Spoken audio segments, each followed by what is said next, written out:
True. Nervous, very, very dreadfully nervous I had been and am. But why would you say that I'm mad? The disease has sharpened my senses, not destroyed them, not dulled them. Above all was my sense of hearing acute. I heard all things in heaven and in earth. I heard many things in hell. How then am I mad? Hearken and observe how healthily, how calmly I can tell you the whole story. It is impossible to say how first the idea entered my brain, but once conceived it haunted me day and night. Object there was none, passion there was none. I loved the old man. He never wronged me. He never given me insult. For his gold I had no desire. I think it was his eye. Yes, it was this. He had this eye of a vulture, a pale blue eye with a film over it. When it fell upon me, my blood ran cold, and so by degrees, very gradually, I made up my mind to take the life of the old man, and thus rid myself of the eye forever. Now, this is the point. You fancy me mad. Madmen know nothing. But you should have seen me. You should have seen how wisely I proceeded, with what caution, with what foresight, with what dissolution I went to work. I was never kinder to the old man during the whole week before I killed him, and every night, about midnight, I turned the latch of his door and opened it, oh so gently, and then, when I had made an opening significant for my head, I put in a dark lantern, all close so that no light shone out, and then I thrust in my head. Oh, you would have laughed to see how cunningly I thrust it in. I moved it slowly, very, very slowly, so that I might not disturb the old man's sleep. It took me an hour to place my whole head within the opening, so far as I could see him laying upon his bed. Would a madman have been so wise as this? And then, when my head was well within the room, I undid the lantern cautiously, oh so cautiously, for the hinges creaked. I undid it just so that a single ray fell upon the vulture's eye, and this I did for 7 long nights, every night, just at midnight. But I found the eye always closed, and so it was impossible to do the work, for it was not the old man who vexed me, but his evil eye.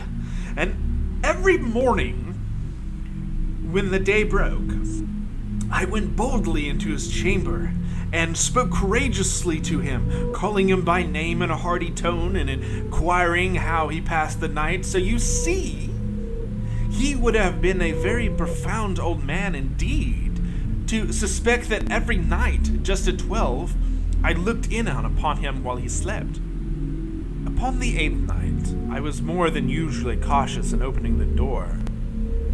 A watchman's minute hand moves more quickly than did mine. Never before that night had I felt the extent of my own powers, of my sagacity. I could scarcely contain my feelings of triumph. To think, there I was, opening the door little by little, and he not even to dream of my secret deeds or thoughts. I fairly chuckled at the idea, and perhaps he heard me, for he moved on the bed suddenly as if startled. Now, you may think I drew back, but no. His room was black as pitch, and the thick darkness, for the shutters were all closed, fashioned through fear of robbers. And so I knew that he could not see the opening of the door, and I kept pushing on steadily. I had my head in, and was about to open the lantern when my thumb slipped upon the tin fastening, and the old man sprung up in bed crying out, "Who's there?" I kept quite still and said nothing. For a whole hour I did not move a muscle, and in the meantime I did not hear him lie down. He was still sitting up in bed, listening, just as I have done, night after night, hearkening unto the death watches in the walls. Oh! Presently, I heard a slight groan, and I knew it was the groan of mortal terror. It was not a groan of pain or grief, oh no. It was the low, stifled sound that arises from the bottom of the soul when overcharged with awe. I knew the sound well. Many a night, just at midnight, when all the world slept, it welled up from my own bosom, deepening within the dreadful echoes the terror that distracted me. I say I knew it well. I knew what the old man felt and pitied him, although I chuckled at heart. I knew that he had been laying awake ever since the first slight noise, when he had turned in the bed. His fears had been since growing upon him. He had been trying to fancy them clueless, but could not. He had been saying to himself, "It's nothing but the wind in the chimney. It's only a mouse crossing the floor." Or, "It's merely a cricket which has made a single jump."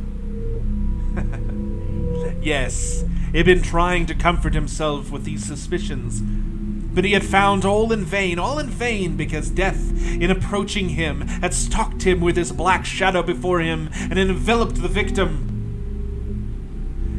And it was the mournful influence of that unperceived shadow that caused him to feel, although he neither saw nor heard, to feel the presence of my head within the room.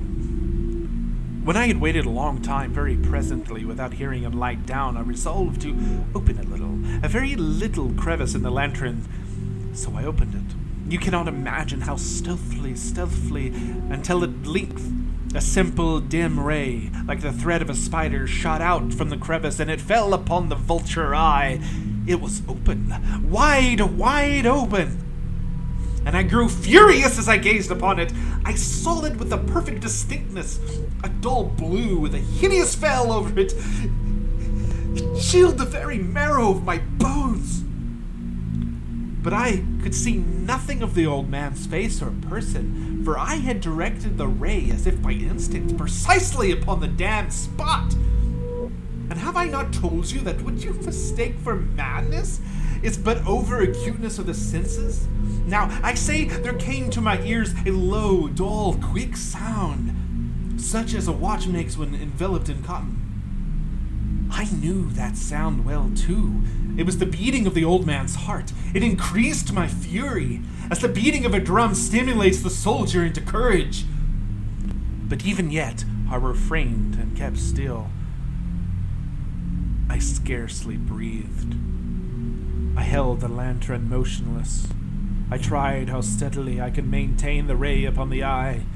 Meantime, the hellish tattoo of the heart increased. It grew quicker and quicker and louder every instinct. The old man's terror must have been extreme. It grew louder, I say louder every moment. Do you mark me well? I have told you that I am nervous, so I am. And now, at the dead hour of the midnight, amid the dreadful silence of that old house, so strange a noise as this excited me to uncontrollable terror. Yet for some minutes longer I refrained and stood still. But the beating grew louder. I thought the heart must burst, and now a new anxiety seized me. The sound would be heard by a neighbor. The old man's hour had come. With a loud yell, I threw open the lantern and leaped into the room. He shrieked once, only once, and in an instant I dragged him to the floor and pulled the heavy bed over him. I then smiled gaily to find the deed so far done, but for many minutes the heart beat on with a muffled sound. This, however, did not vex me. It would not be heard through the wall. At length it ceased. The old man was dead. I removed the bed and examined the corpse. Yes, he was stone dead.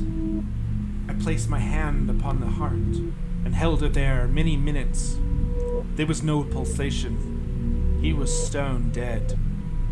His eye would trouble me no more. If you still think me mad, you will think so no longer when I describe the wise precautions I took for concealment of the body. The night waned, and I worked hastily but silence. First of all, I dismantled the corpse. I cut off the head and the arms and the legs. And then I took 3 planks from the floor of the chamber and deposited all between the scantlings.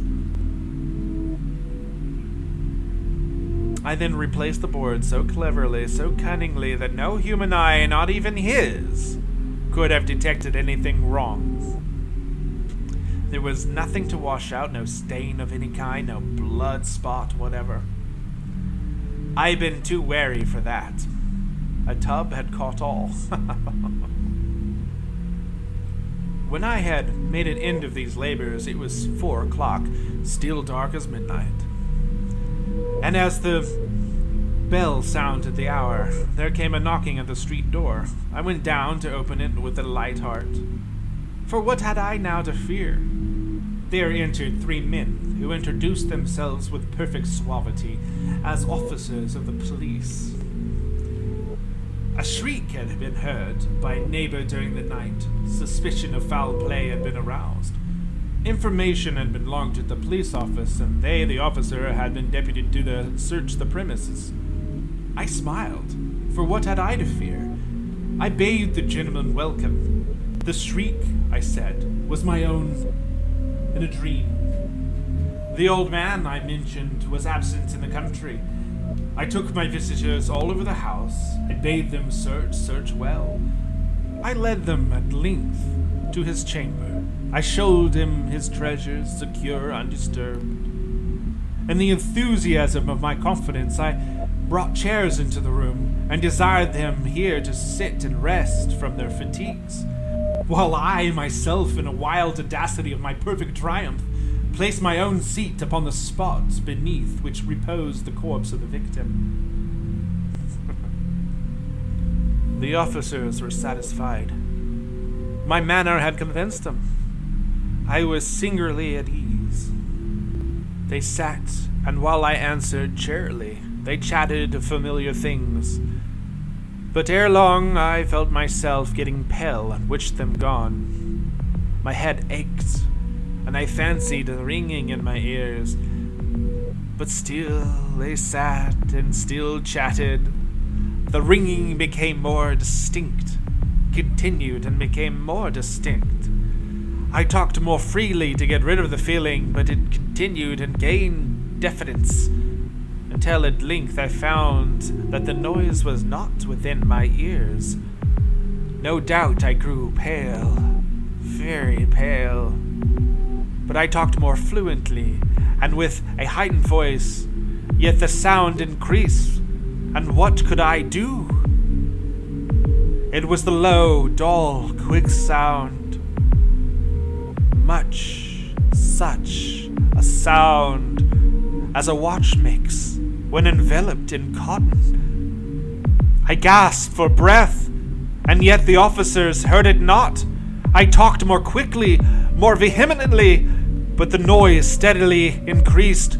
I rose and argued about trifles in a high key with a violent gestures, but the noise steadily increased. Why would they not be gone? I paced the floor to and fro with heavy strides, as if excited to fury by the observations of the men, but the noise steadily increased. Oh God! What could I do? I foamed, I raved, I swore, I swung the chair upon which I had been sitting and grated it upon the floorboards. But the noise arose all around and continuously increased. It grew louder, louder, louder, and still the men chatted pleasantly and smiled. Was it possible that they heard it not? Almighty God, no! No! They heard it! They suspected! They knew! They were making a mockery of my horror. This I thought, and this I think. But anything was better than this agony. Anything was more tolerable than this derision. I could bear those hypocritical smiles no longer. I felt that I must scream or die, and now, again, hark! Louder! Louder! Louder! Louder! Villains! I shrieked. Disassemble no more! I admit the deed!